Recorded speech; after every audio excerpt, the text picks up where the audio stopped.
आपल्याला आठवत असेल तर साधारण 3 आठवड्यापूर्वी ज्या महानगरपालिकेमध्ये जो एक टेंडर घोटाळा होता तो महाराष्ट्र नवनिर्माण सेनेने बाहेर काढलेला, जी कचरा उचलण्याची प्रक्रिया होती आणि त्याचं जे टेंडर होतं त्यामध्ये कशा पद्धतीने कंत्राटदारांना एक ठराविक कंडिशन्स तयार केल्या गेल्या आणि ते कंत्राटदार क्वालिफाय करण्याचा घाट हा अधिकाऱ्यांनी घातला आणि पॅकेट ओपन व्हायच्या अगोदरच आम्ही आपल्याला सांगितलं होतं की कोण कोण कंपन्या क्वालिफाय होणार आणि त्याप्रमाणे पॅकेट ओपन झालं आणि त्याच कंपन्या तिकडे क्वालिफाय झाल्या. त्याच्यानंतर आम्ही आपल्याला सांगितलेलं की कुठल्या कुठल्या कंपन्यांना कुठल्या कुठल्या वॉर्डातनं कुठलं टेंडर मिळणार. अजूनही ते पॅकेट ओपन झालेलं नाही, पण तरीही या सगळ्या कंपन्या या आपापसात कशा मिळालेल्या आहेत याच्यासाठी आम्ही 2 RTI हे महानगरपालिकेकडे टाकले होते. महानगरपालिकेच्या अधिकाऱ्यांनी त्याचं उत्तर द्यायला आम्हाला नकार दिला. त्यांनी आम्हाला असं सांगितलं की अजून टेंडर प्रक्रिया पूर्ण झालेली नाही, त्यामुळे आम्ही आपल्याला आत्ता या टेंडर संदर्भातली जी कागदपत्र ज्या कंपन्यांनी सबमिट केलेली आहेत ती कागदपत्र आम्ही तुम्हाला देऊ शकत नाही, अशा प्रकारे उत्तर महानगरपालिकेने दिलं. मुळात टेंडर प्रक्रिया जरी कंप्लीट झाली नसली तरी आम्ही त्यांना तेच पेपर मागत होतो जे पेपर अधिकाऱ्यांनी जे कंत्राटदारांनी अधिकाऱ्यांकडे सबमिट केलेले, म्हणजे जे ऑलरेडी त्यांच्या रेकॉर्डवर आहेत तेच पेपर आम्ही मागत होतो. पण थातूर कारण देऊन आम्हाला हे पेपर द्यायला नकार दिला. त्या संदर्भात आम्ही अपीलमध्ये गेलेलो आहोत, अजून ती कागदपत्र मिळालेली नाही. पण महानगरपालिकेत काही अधिकारी आहेत ज्यांना अजूनही वाटतं की महानगरपालिका ही चांगल्या पद्धतीने चालली पाहिजे, चांगल्या पद्धतीने त्याचं टेंडरिंग झालं पाहिजे, लोकांचे अवास्तव पैसे गेले नाहीत पाहिजे, भ्रष्टाचाराला आळा बसला पाहिजे. आणि म्हणून आम्ही जे कागदपत्र RTI खाली द्यायचा नकार महानगरपालिकेने दिला ती कागदपत्र सुद्धा आम्ही हस्तगत केलेली आहेत आणि ती कागदपत्र आज आपल्या समोर आम्ही ठेवतोय. आता याच्यामध्ये सर्वात महत्वाचा मुद्दा असा आहे की ज्या कंपन्या क्वालिफाय झाल्या आणि ज्या टेंडरमध्ये आल्या त्याची लिस्ट महानगरपालिकेने काढलेली आहे. त्याच्यामधलं एक उदाहरण द्यायचं झालं तर जे जी साऊथ आणि जी नॉर्थचं जे टेंडर आहे त्याच्यामध्ये 3 लोक क्वालिफाय झालेली आहेत. एक आहे दिल्ली वेस्ट मॅनेजमेंट, एक आहे metro waste handling private limited आणि तिसरी कंपनी आहे AG enviro infra projects private limited. आता महानगरपालिकेच्या ज्या टेंडर कंडिशन्स आहेत त्यातला सेक्शन 55 सेक्शन 55 मध्ये काय नमूद केलंय, कॉन्फ्लिक्ट ऑफ इंटरेस्ट. म्हणजे जर 2 कंपन्या यांच्या डायरेक्टर्स मध्ये या कंपन्यांमध्ये जर टेंडर भरण्याच्या प्रक्रियेच्या आधी जर त्यांचे आपापसात व्यवहार असतील किंवा त्यांच्या डायरेक्टर्सचे आपापसात व्यवहार असतील किंवा त्या कंपन्यांमध्ये देणं घेणं असेल किंवा त्या कंपन्यांनी जॉईंटली कुठे काम केलं असेल तर त्या कंपन्या एकमेकांसमोर त्यांना टेंडर भरता येत नाही. हा conflict of interest section 55 tender condition मध्ये दिलेला आहे. त्याच्यामध्ये काय म्हटलंय सेक्शन 55 मध्ये,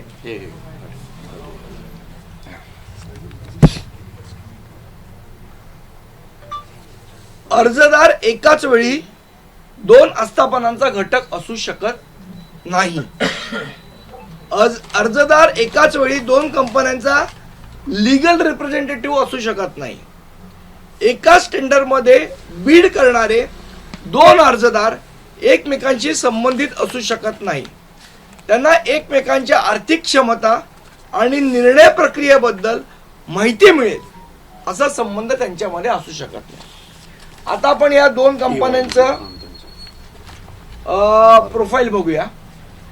या 2 कंपन्यांमध्ये टी वॉर्डला बरोबर आहे. त्याची ही माझ्याकडे ऑर्डर आहे, वर्क ऑर्डर कॉपी आहे.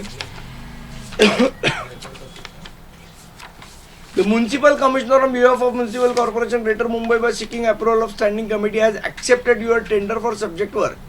आता ह्याच्यामध्ये कोण कोण आहे तर ह्याच्यामध्ये मेट्रो वेस्ट मॅनेजमेंट आणि दिल्ली वेस्ट मॅनेजमेंट यांची एकत्र दिलेली ही वर्क ऑर्डर आहे, जी याच्यामध्ये त्यांनी एक LLP फॉर्म केलेली आहे, ही आपण बघू शकता.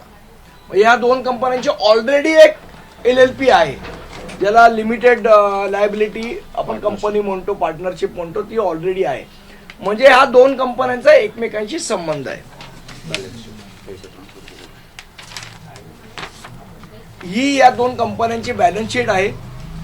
या बॅलन्स शीट मध्ये एकमेकांना पैसे ट्रान्सफर केल्याचं लेजर हे पूर्ण या बॅलन्स शीट मध्ये आहे. त्याच्यामध्ये आपण जर बघाल तर शॉर्ट टर्म आणि लोन ऍडव्हान्सेस मध्ये मेट्रो वेस्ट हँडलिंगला अनसिक्युअर्ड लोन हे दिल्ली वेस्ट मॅनेजमेंटने दिले आणि ते कितीचं दिलंय 42 कोटी 64 लाख ना, हे किती 4 कोटी 4 कोटी 26 लाख 40,810 रुपयाचा लोन हे दिल्ली वेस्टनी मेट्रो हँडलिंगला दिलेलं आहे. म्हणजे या दोन कंपन्यांचा परस्पर संबंध आहे, जो आपण एस्टॅब्लिश करतो. याच्यामध्ये 31/3/2025 पण बॅलन्स शीट मध्ये त्यांच्या दिसतंय आणि 31/3/2024 पण बॅलन्स शीट मध्ये दिसतंय.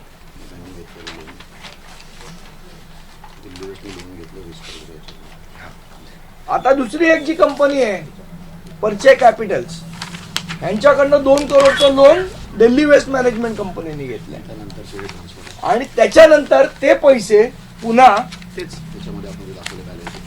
मेट्रो वेस्टला त्यांनी ट्रान्सफर केलेले आहेत आणि त्यांचं एक फायनान्शियल अग्रीमेंट पण आहे. हे त्यांचं फायनान्शियल अग्रीमेंट आहे. त्याच्यामध्ये त्यांचे पैसे देणे घेणे, त्यांचे ट्रान्सफर, हे सगळं या फायनान्शियल अग्रीमेंट मध्ये आपल्याला दिसून येतं. आता हे सगळे पेपर्स हे महानगरपालिकेकडे सबमिट झालेले आहेत. म्हणजे त्यांना पूर्ण कल्पना आहे की ह्या दोन कंपन्यांचा आपापसात संबंध आहे, तरी या दोन कंपन्या क्वालिफाय होतात.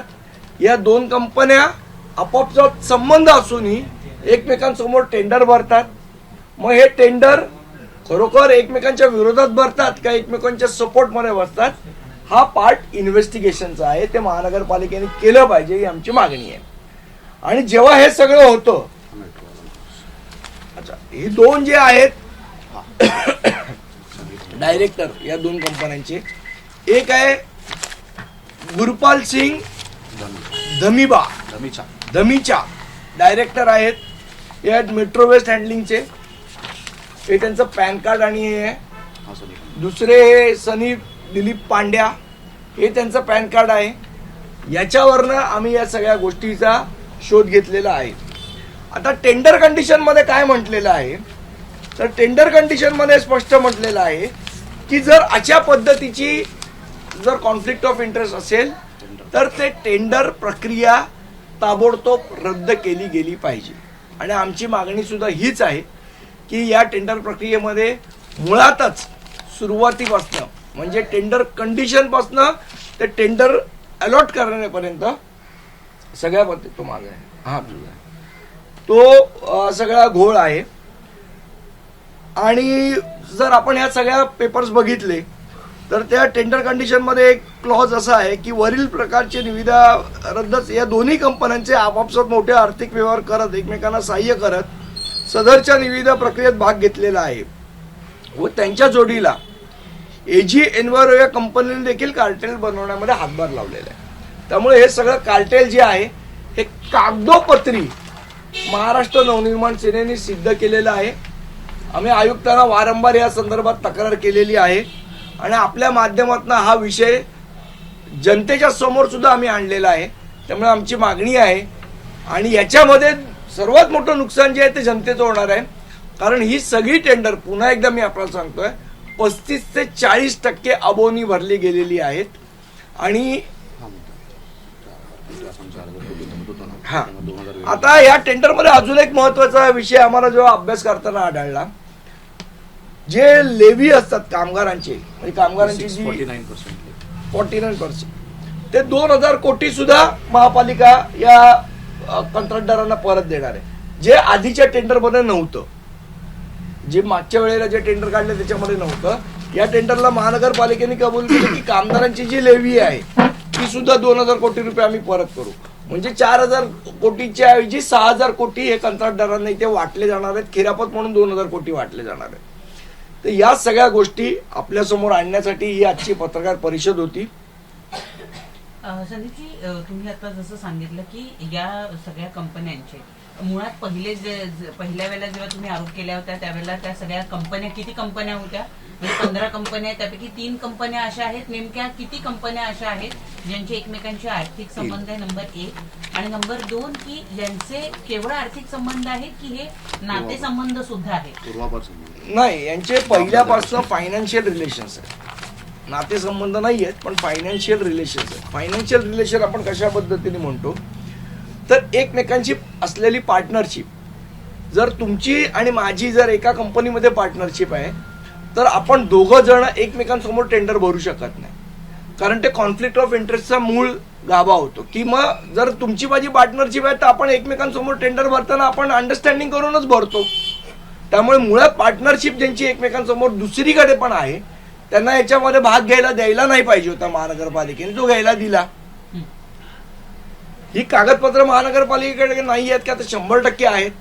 मग असं असून आयुक्त याच्याबद्दल एक चकार शब्द का उच्चारत नाही आहेत? बरं, आमची माहिती अशी आहे की या संदर्भातल्या ज्या ऍडिशनल म्युन्सिपल कमिशनर आहेत अश्विनी जोशी यांनी सुद्धा या टेंडर प्रक्रियेमध्ये टोटल 6 ऑब्जेक्शन्स घेतली आणि आयुक्तांकडे तसा रिपोर्ट पाठवलेला आहे, ज्याची कॉपी आम्ही मागतो, अजून आम्हाला दिलेली नाही. आम्हाला टेंडर प्रक्रिया चालू आहे, आता देता येणार नाही वगैरे थातूर मातूर कारणं सांगितली जात आहेत. 6 ऑब्जेक्शन्स अश्विनी जोशी मॅडमनी दिलेले आहेत आणि या टेंडर प्रक्रिया ही दोषपूर्ण आहे अशा पद्धतीचा अहवाल सुद्धा त्यांनी दिलेला आहे.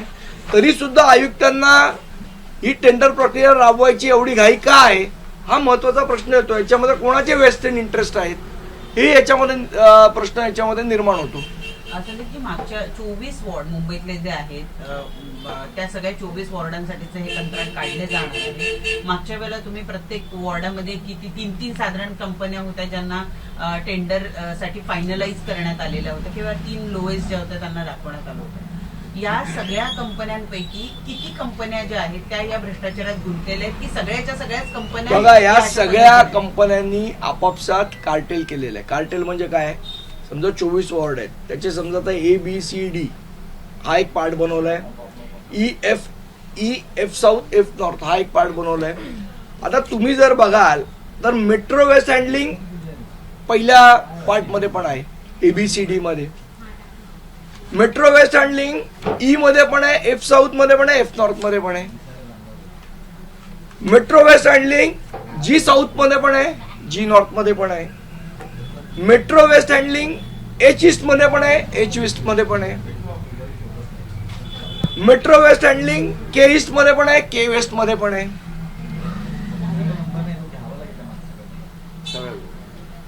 दुसरं आता तुम्ही जर बघाल R साऊथ, R सेंट्रल आणि R नॉर्थ मध्ये पण मेट्रो वेस्ट हँडलिंग आहे. N वॉर्ड, S वॉर्ड आणि T वॉर्ड मध्ये पण मेट्रो वेस्ट हँडलिंग आहे. मग एकच कंपनी या सगळ्या ग्रुपमध्ये क्वालिफाय होते. आता आपण बघू दिल्ली वेस्ट मॅनेजमेंटचं. Delhi waste management G south, G north मध्ये पण आहे. दुसरं दिल्ली वेस्ट मॅनेजमेंट तुमच्या ह्याच्यात पण आहे. दुसरं अजून कुठल्या ह्याच्यात आहे? इथे G साऊथ, G नॉर्थ मध्ये पण आहे. आता K ईस्ट, K वेस्ट मध्ये पण आहे. इथे आणि P वॉर्ड, P साऊथ आणि P नॉर्थ मध्ये पण आहे. मग ह्यात ज्या आम्ही कंपन्या सांगितल्या ह्या क्वालिफाय होणार, या क्वालिफाय झालेल्या कंपन्या सगळ्या वॉर्डमध्ये आलेल्या आहेत. दुसरी AG एन्व्हिरो कंपनी आहे, ही सगळीकडे आलेली आहे. म्हणजे अशा प्रकारचे टेंडर कंडिशन बनवायच्या की ठराविक 3-4 कंपन्या, जर 15 कंपन्या आलेल्या तर याच कंपन्या कशा क्वालिफाय झाल्या, यांच्यासाठी त्या पद्धतीच्या टेंडर कंडिशन बनवल्या गेल्या की जेणेकरून हेच क्वालिफाय होतील आणि हेच आपापसात कॉन्ट्रॅक्ट वाटून घेतील. ग्रुप पण छोटे आणि ग्रुप पण छोटे केलेले आहेत. त्यामुळे हे जे पूर्ण मोडस ऑपरेंटी आहे, ही कशा पद्धतीने हा गुन्ह्याकडे वाटचाल चाललेली आहे हे आम्ही आपल्या अगोदरच निदर्शनास आणून देतो. समजा जर आयुक्तांनी अजूनही ही टेंडर प्रक्रिया पुढे राबवली तर मनसेचा स्टँड काय? नाही, आम्ही निश्चितपणे याचा विरोध करू. आम्ही या संदर्भात आयुक्तांना पण पत्र दिलेलं आहे. ऑलरेडी याची तक्रार केलेली आहे. डिटेलमध्ये आम्ही सगळं त्यांना दिलेलं आहे. याच्यानंतर जर निर्लज्जार्गी महानगरपालिका वागणार असेल तर मला असं वाटतं सरकारने यांना धडा शिकवला पाहिजे. विधान भवनात बसलेले 288 आमदार करतात काय? महापालिकेत नगरसेवक नाही, पण 288 जे विधान भवनात बोंबा मारतायत, भ्रष्टाचाराच्या विरोधात अमित शहा तिकडे संसदेत बिल आणतायत, नरेंद्र मोदी साहेब बिल आणतायत. या भ्रष्टाचाराचं काय करणार? आता सरकारच्या डोळ्या देखत होतोय भ्रष्टाचार. अश्विनी जोशींनी 6 ऑब्जेक्शन घेतलं म्हणताय तुम्ही. अश्विनी जोशी यांनी 6 ऑब्जेक्शन घेत आहेत. म्हणजे याच्यामध्ये बीएमसी कमिशनरच बोएडची भूमिका घेत आहेत का? अजून तरी मला तसं दिसतंय एकंदर.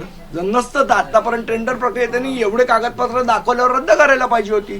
ती का रद्द होत नाहीये हा आमचा प्रश्न आहे.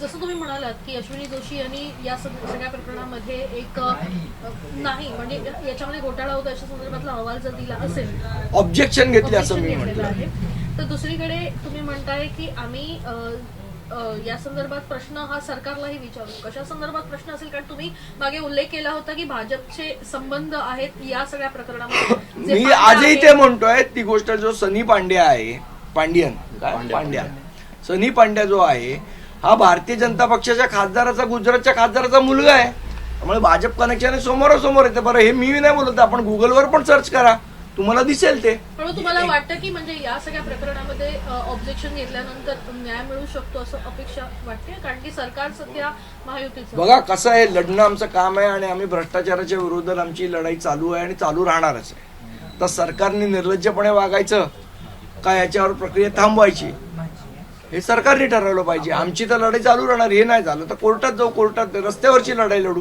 लढाई तर लढणार आहोत आम्ही. या प्रकरणामध्ये तुम्ही अजून नगरविकास मंत्री किंवा मुख्यमंत्री यांना या प्रकरणाची कल्पना का नाही दिली? ना आम्ही दिली ना. आम्ही सगळ्यांना पत्र दिलंय. नुसतं का आयुक्तांना पत्र नाही दिले, नगरविकास मंत्रालयाला पत्र दिले, मुख्यमंत्र्यांना पत्र दिले, सगळ्यांना पत्र दिले. त्यांच्याकडनं काही रिप्लाय अजून तरी काही नाहीये. सततच्या या टेंडर लॉबीमुळे नव उद्योजक असतील किंवा जी तरुणाई या सगळ्यांना. आता तुम्हाला मी सांगतो, मुंबईतला एक कंत्राटदार आहे जो मराठी आहे, ज्याच्याकडे अशा पद्धतीचे त्यांनी ट्रक डेव्हलप केले की जे कचरा उचलतानाच त्याचं सेग्रिगेशन होतं आणि तिकडेच्या तिकडे त्या ट्रक मध्येच खत तयार होतं. त्याचं प्रेझेंटेशन त्यांनी आयुक्तांना दिलंय. पण अशा मराठी कंत्राटदारांना जाणीवपूर्वक तिथे चान्स दिला जात नाही. तो कंत्राटदार भेटून गेला मला. त्याचे मीरा रोड भाईंदरला ट्रक आहेत, ठाण्याला ट्रक आहेत, पण मुंबई महापालिका त्याला उभं नाही करत. कारण त्याला जर उभं केलं आणि अशा पद्धतीने जर स्वस्तात काम व्हायला लागलं तर हजारो कोटी रुपये खाणार कोण हा प्रश्न निर्माण होतो. त्यामुळे असे जे होतकरू आपण एका ठिकाणी म्हणतोय केंद्राचं धोरण आहे की स्टार्टअप्सना आपण उत्तेजन देणार, मुख्यमंत्री म्हणतात, मग अशा स्टार्टअपला महानगरपालिका का उत्तेजन देत नाहीये? कामगारांचं पण नुकसान याच्यामध्ये होतंय. कामगारांची कपात याच्यामध्ये करता आपण बघितलं तर मध्ये ज्या पद्धतीचं अग्रीमेंट झालं, कामगारांनी त्याच्या विरुद्ध उठाव केला. त्या कामगारांसोबतही आम्ही आहोत, त्यांचाही लढा आम्ही लढतोय. त्यांच्या ज्या युनियन लिडरनी ज्यांनी करार केला त्यांना चपला फेकून मारल्या. आपण जर पाहिलं तर नावातच दिल्ली वेस्ट मॅनेजमेंट आणि दुसऱ्याचं ओनरचं जर नाव पाहिलं तर तेही पांडे. दोन्हीही कंपन्या ज्या आहेत त्या मुंबईसाठी काम बघा काय आहे, या कंपन्या कामं मुंबईत घेतात आणि कर त्यांच्या राज्यातनं भरतात. त्यामुळे कराचंही नुकसान हे महाराष्ट्राचं होतं, हे लक्षात ठेवलं पाहिजे. कारण या कंपन्यांचे बेसेस हे महाराष्ट्राच्या बाहेरचे आहेत. इथनं काम करायचं आणि तिकडनं टॅक्स भरायचा, त्यामुळे हे महाराष्ट्राचंही नुकसान आहे, हे आपण लक्षात घेतलं पाहिजे. तुम्ही आता प्रेस कॉन्फरन्स घेतली, परंतु जे नवनाथ बंद आहेत बीजेपीचे ते असं म्हणतायत की जो ठाकरे ब्रँड आहे तो अमेरिकेत पण चालतो, अशी त्यांनी एक टीका केलेली आहे नवनाथ बंद. काय म्हणजे याच्याशी काय कचऱ्याची काय संबंध? आज तुम्ही प्रेस कॉन्फरन्स घेत आहे त्या संदर्भात तो एक असा रिलेटेड प्रश्न आहे की ते अजूनही ठाकरे ब्रँड त्याच्यावरती ब्रँडवरतीच टीका करायचं त्यांचं सुरूच आहे. नवनाथ बंद बीजेपी. कोण नवनाथ बंद? कधीतरी एक पत्रकार होता एवढं मला आठवत आहे. संदीपजी, गेले 3-4 दिवस मुंबईमध्ये जो पाऊस पडला त्या खड्ड्यांवर पण तुम्ही वारंवार आवाज उठवत आलेला आहे. 3-4 दिवसामध्ये जो पाऊस पडला त्यात मुंबईमध्ये 2500 खड्डे निर्माण झाल्याची नवीन माहिती आहे. तर गेल्या 5 दिवसात 2,500 खड्ड्यांची नोंद ही नागरिकांनी स्वतःहून महानगरपालिकेला कळवली. आता तुम्हाला मी गंमत सांगू, म्हणजे हा विषय पुन्हा टेंडरचाच आहे. महानगरपालिकेने 400 कोटी रुपयाचं ट्रेंच खड्डे बुजवायचं टेंडर काढलेले. त्या टेंडरमध्ये पण गोमशी केली. हे मी परवा एक आठवड्यापूर्वी आपल्याला दीड आठवड्यापूर्वी अभिजित बांगर जे ऍडिशनल म्युन्सिपल कमिशनर आहेत, या टेंडरमध्ये पण ज्या दिवशी टेंडरची भरायची डेट होती, आता त्याच्यामध्ये कंडिशन अशी होती टेंडरची की ज्यांच्याकडे आस्फॉल्ट प्लॅनची एनओसी आहे, म्हणजे डांबरच्या प्लॅनची एनओसी आहे, आणि ज्यांच्याकडे सिमेंट कॉन्क्रीटच्या प्लॅनची एनओसी आहे, ज्यांच्याकडे एनओसी आहे ते टेंडर भरू शकतात. बरोबर. आता हे एनओसी देण्याचं काम कोण करतं? तर महानगरपालिकाच करते. मुंबईमध्ये जे प्लॅन्ट्स आहेत ज्यांची एनओसी रिक्वायर्ड आहे, ज्या दिवशी टेंडर भरायचं होतं त्या दिवशी एकाही प्लॅनची एनओसी रिन्यू महानगरपालिकेने केलेली नव्हती. म्हणजे सगळ्या प्लॅनची एनओसी रद्द होती त्यावेळेला. त्यामुळे बऱ्याचशा कंत्राटदारांनी ते कामच भरलं नाही की आपल्याकडे एनओसी नाही, आपण काम कसं भरणार. आणि जेव्हा टेंडर फ्लोट झालं, काही लोकांनी भरलं, विदाऊट एनओसी भरलं. त्याच्यानंतर एक सुधारित नियम असा काढला की आता जरी नव्याने एनओसी तुम्ही दिली तरी ती चालू शकते. म्हणजे इतक्या प्रकारचा भ्रष्ट. आणि हे अभिजित बांगरांना मी दाखवलं, त्यांनी ते ऍक्सेप्ट पण केलं आणि ते म्हणाले सुद्धा की नाही हे चुकीचं आहे. मी पत्र पण दिलेलं आहे त्यांना, हे चुकीचं आहे, आपण हे टेंडरमध्ये सुधारणा करू. अजून सुधारणा केलेली नाही. मग माझा प्रश्न असा आहे की जे वरती बसलेले ऍडिशनल म्युन्सिपल कमिशनर आहेत हे काय काम करतात? आणि तिथे एक तात्पुरती स्टँडिंग कमिटी बनवली आहे जी हे प्रस्ताव मंजूर करते. ती का भांगेच्या गोळ्या खाऊन प्रस्ताव मंजूर करते का भांग पिऊन सगळे आयुक्त आणि अतिरिक्त आयुक्त भांग पिऊन बसलेले असतात तिकडे हे प्रस्ताव मंजूर करताना? जर बाहेरच्या माणसाला एवढं कळू शकतं तर आतल्या माणसाला एवढी अक्कल नाही? आयएस झालेले लोक आहेत ना हे. का जाणीवपूर्वक भ्रष्टाचार करायचा म्हणून हे सगळे धंदे करतायत? हा महत्वाचा प्रश्न आहे याच्यामध्ये. आणि मला असं वाटतं याच्यामध्ये माझी आपल्याला विनंती की आपण सगळेजण आम्हाला बाईट घेता, आमचा बाईट विचारता, तसं एकदा कधीतरी आयुक्त आणि अतिरिक्त आयुक्तांना गाठा आणि त्यांना विचारा की हे काय धंदे चाललेत ते. कारण आज नगरसेवक नाहीये, त्यामुळे महानगरपालिकेची अवस्था बिकट आहे. त्यामुळे पत्रकारांनाच आता थोडीशी जबाबदारी घ्यावी लागणार अशी माझी आपल्याला नम्र विनंती आहे. पण आता हे 2,500 खड्डे मग भरले कसे जाणार? टेंडरच नाही अजून त्यांनी ओपन केलेलं आहे. याचं विचारा त्यांना पाहिजे तर. का घाबरले टेंडर ओपन करायला? आधी भ्रष्टाचार करायचा आणि मग कोणी काढला की टेंडर ओपन करायला घाबरायचं, हे धंदे चालले. बेस्ट वर्कर्स युनियनची जी आता मध्यंतरी निवडणूक झाली पतसंस्थेची, त्याचा जो निकाल लागला त्याबद्दल काल आदित्य ठाकरे यांनी प्रतिक्रिया दिलेली आहे की तो ट्रायल बॉल होता.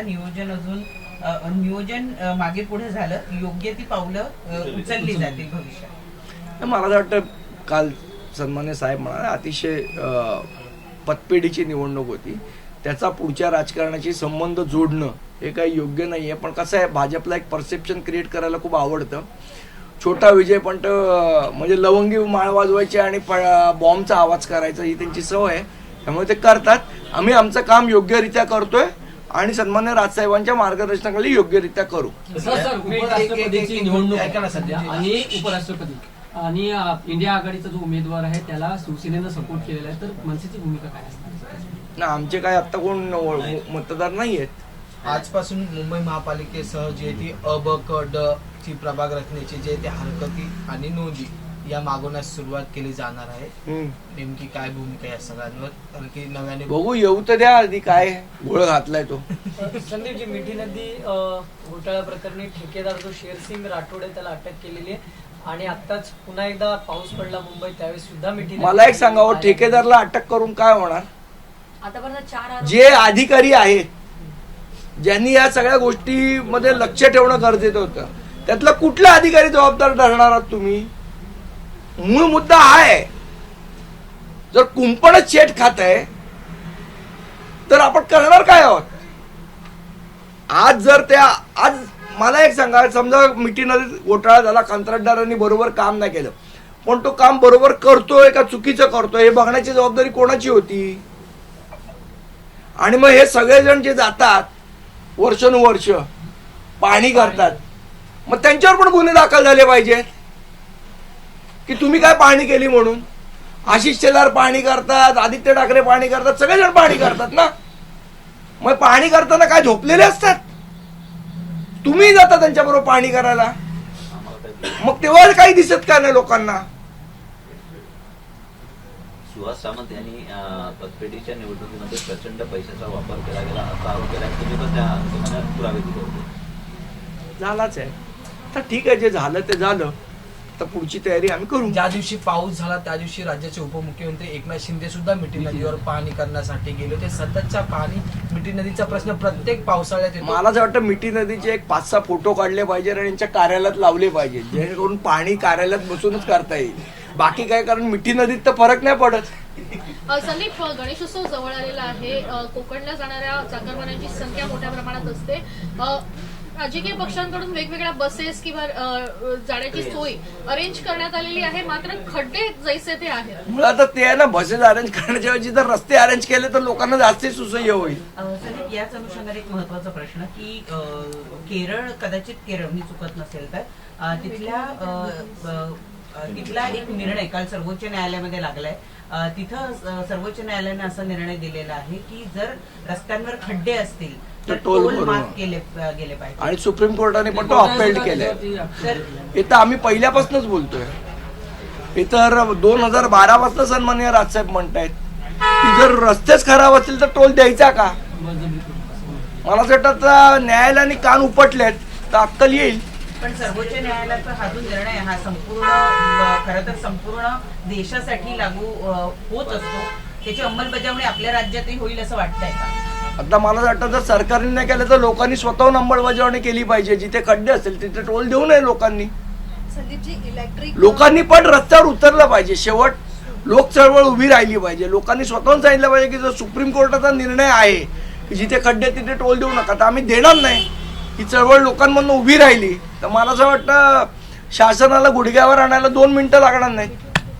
संदीपजी, आजपासून इलेक्ट्रिक वाहनांना अटल सेतूवरना टोल माफी आहे. खरं तर ही तुमची मागणी होती, या मागणीला यश आलेलं आहे असं पाहताय? नाही, निश्चितपणे आम्ही हे बघा कसं आहे, शेवट पर्यावरण, प्रदूषण या सगळ्या गोष्टी आटोक्यात आणण्यासाठी काही पावलं उचलली पाहिजेत.